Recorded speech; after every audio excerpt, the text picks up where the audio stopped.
In the last 0.03% of humanity's existence, there are some interesting social behaviors that have begun that didn't necessarily happen before. Blame, guilt, shame, antisocial behavior, competition, status, enforcement, isolation, alienation, retaliation, revenge, causes and movements. A lot of people bring up war. But you might be thinking, man, well, okay, this is a part of man's nature. This is a part of how man was supposed to be, right? This is, man can be violent. Man can get angry. Man can blame. Sure, these things could have happened, but we didn't hold on to them. And cultural totalitarianism did not happen.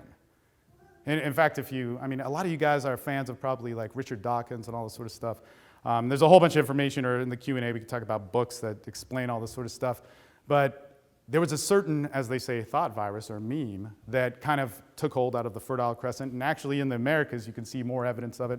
But human beings did not act in certain ways that how we're seeing them now. These behaviors did not become a definition for us. They were not the norm. They were not the absolute. And think about this.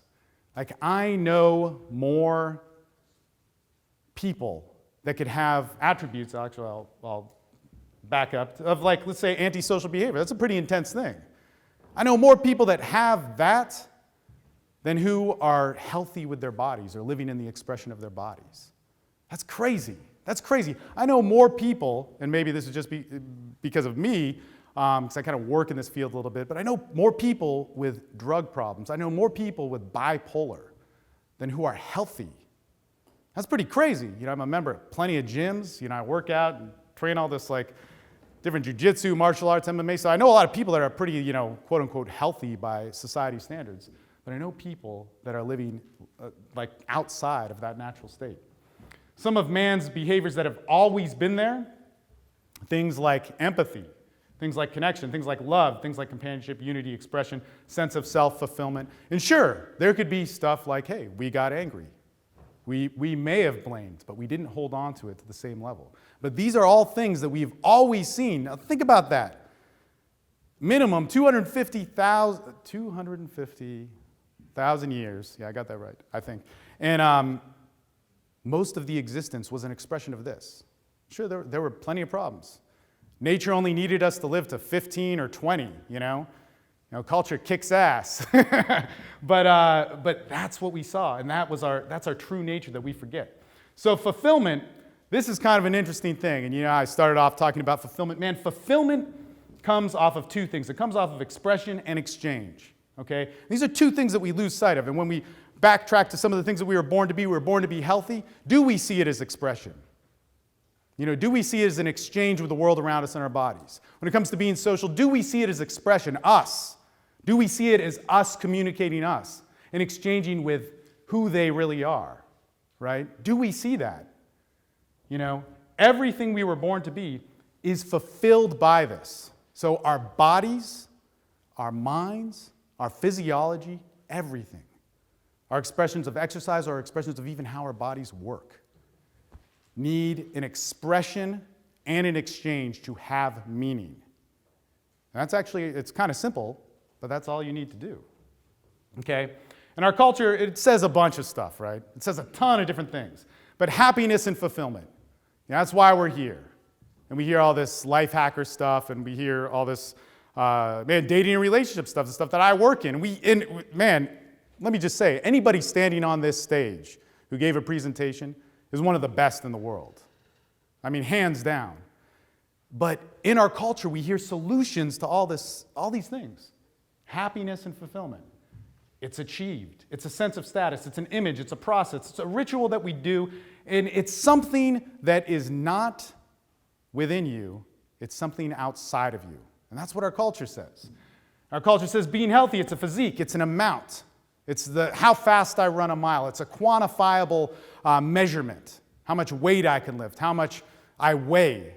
The percentage of fat on my body. The percentage of muscle on my body. It's a status, it's an image, it's something outside of you and not something within you. Okay? Being social. Social hierarchy, dominance, gossip, social exercise. It's performance. how other people see you. That's what being social is, right? You know, it's a series of events that are going to make you happy. It's something that, because you don't have it in you, it's something outside of you, right? Being sexual, an orgasm, it's a story to share. You know, it's being an entertainer, it's shame. It's being fake. It's being pickup. It's being porn. You know, being sexual is something that is not within you. It's something outside of you. It's something that you have to get. And you, your identity, your image, in order to have that, well, you got to fake it till you make it. You got to have a facade. You got to be somebody else. You got to be like that other guy because you don't know what it's like. You know, you don't have a point of reference. You know, we've got to have this image to follow because guess what? You weren't born with it. You've got to work for it. It's outside of you. Okay? And here's the thing. Humanity, men and women, okay?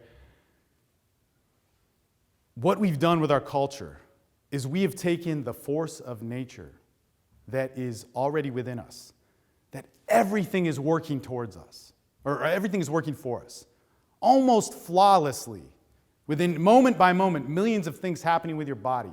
And that even goes into your decision making. We all have free choice. We absolutely have free choice.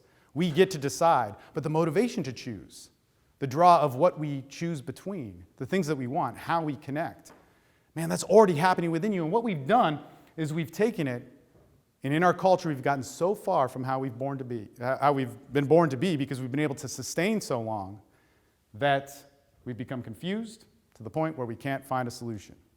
And how many guys have been there with that? With women, with your body, with when you try something and fail. Man, I'm confused. I feel fucking lost. I don't know what to do. Jesus, I've done everything. It sucks. Man, it must be me. So-and-so looks good, dude. It worked for somebody else. And it begins this massive battle. The war within us becomes the war around us. So the myth of the alpha male. It's kind of a long building up to this. But check this out. The hero, the king, the warrior, the superior man, the person that you can be.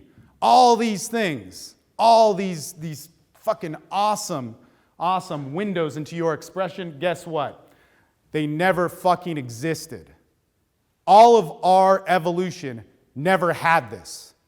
You know, I don't know if you guys remember this, but way back when in those old school like David D'Angelo discs, they'd say, oh, well, the king had women around him, social proof, and, you know, Mystery said all this stuff about pre-selection and social proof.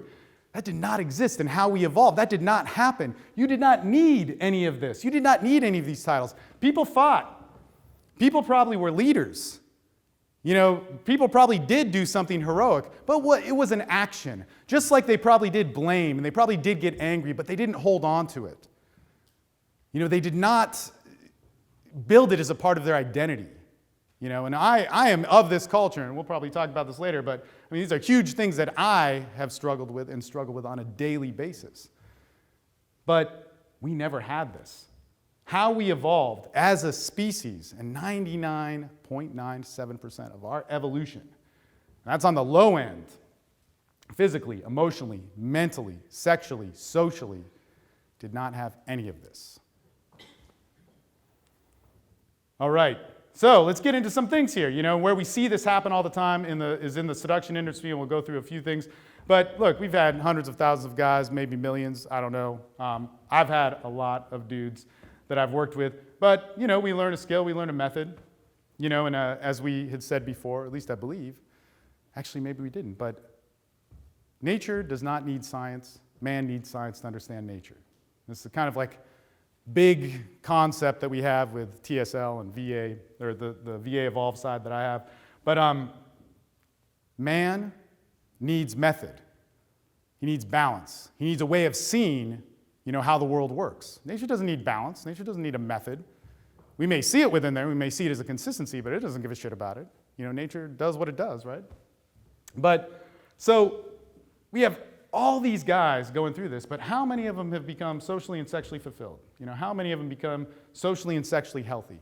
And let's like break that down, you know, because there can't be a definition. I'm never a guy that says like, hey, you know, you're good with women when you have A, B, and C done. It's more like, are you happy? Are you fulfilled? I mean, Jesus Christ, I work in kind of a slow mode. I built a skill set to meet a lot of women, but to be happy to know what fulfillment was, took me a long time. It took me a long time. A lot of experiences that were not so great. If we all watch Socrates' speech, I mean, I've hit every corner of that graph and maybe even a little bit off of it. We could talk, but but man, I mean, anyway, I'll stop there because I don't want any calls from attorneys. Okay, so we see this happen, and how many people, really reach true friendships? And ask yourself this. It's not that our culture meant to be bad, but this starts to happen, right? It's not that any of these people are malicious. This starts to happen, right? How many people learn to have a relationship? I mean, geez, man. I'll be honest with you. It's tough being in a monogamous relationship. Monogamy is totally unnatural. But we've decided that because that's what we've decided, right? But who do I call? Seriously, who do I call? It's like, oh, Maria's upset with me. Oh, I did this. Or, oh my God, I'm feeling the urge for having relations with somebody else. Who do I talk to? Who do I talk to? That's a tough thing. And to be honest, I talk to people outside of it, or I talk to people in the different groups that I work with. And but how do we learn about love? What that really is. We've got to have that different experience. We've got to have that dialogue happening. How do I learn that the potential of humanity is more than a transaction? I mean, geez, actually another quote from my buddy Skip. He's like, man, this is the funniest thing. I remember when he said it, but it's kind of similar to this and kind of where I got it from. But he said, man, for years and years and years, I thought that love was a transaction. All my friendships, all my connections were a transaction.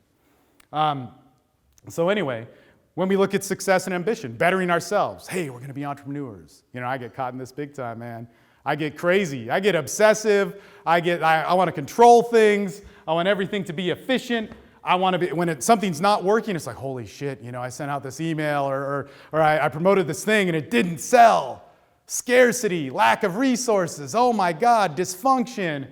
Boom, I got to be more dominant. I got to be more alpha. Okay, I got to work harder. I got to do more. And then what happens? Our identity becomes dependent upon this myth that culture and society has given us. And our day, to be happy becomes a set of actions, a ritual, something that we have to force ourselves to do. And I do these things. I'm of culture, guys, But we've got to realize the potential of what we are born to be rather than a lifestyle, rather than just living. I have a checklist. I have a schedule. I have all these things of how I want to improve myself. And so we got to understand this, man. We have to have balance, and sorry, a little bit's cut off here, but look, our goal is to have balance of what we were born to be and integrate into this culture, okay? I've had these thoughts. You can talk to me a lot about them for like 20 years, man. Huge part of my life, and it totally influenced like everything I did in the seduction community, but massive influence of me. In that time, the one time it made sense was when I started to look at the paleo stuff, okay? Wait a minute, our physiology was born to be this way. Let's start eating that way. Let's start trying to sleep that way. And what was so interesting about what James was talking about is that, once again, we exaggerated in order to have our culture like it, in order to justify doing it. Maybe the motive is to sell it, but really to justify doing it, it's got to be complex. It's got to be crazy. It's got to be, because it's going against what I've been taught to believe and what I've been raised of, so I got to have a reason for it, I can't just say, hey, this is already happening. This is my nature. So, look, here's the thing. In nature, sex, of course, needs no method. Nature needs no balance. Nature does not need science. Man needs science to understand nature. Okay? That's what we need in order to see it. But fulfillment is simple. Fulfillment derives from expression and exchange, okay, in all things. How you are fulfilled, how you get meaning, how you get satiated. What did they say in paleo? It's like, eat till you're full. Like, what? You can't do that.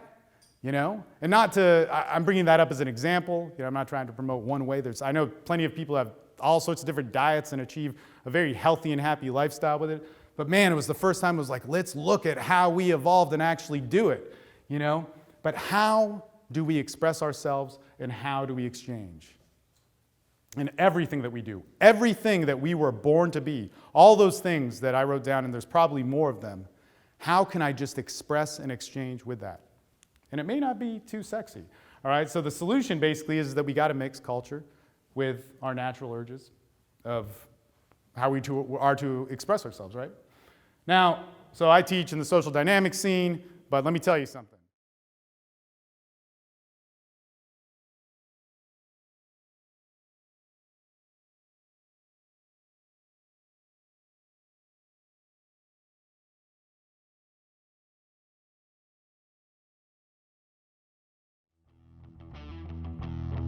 At this point, all around the world.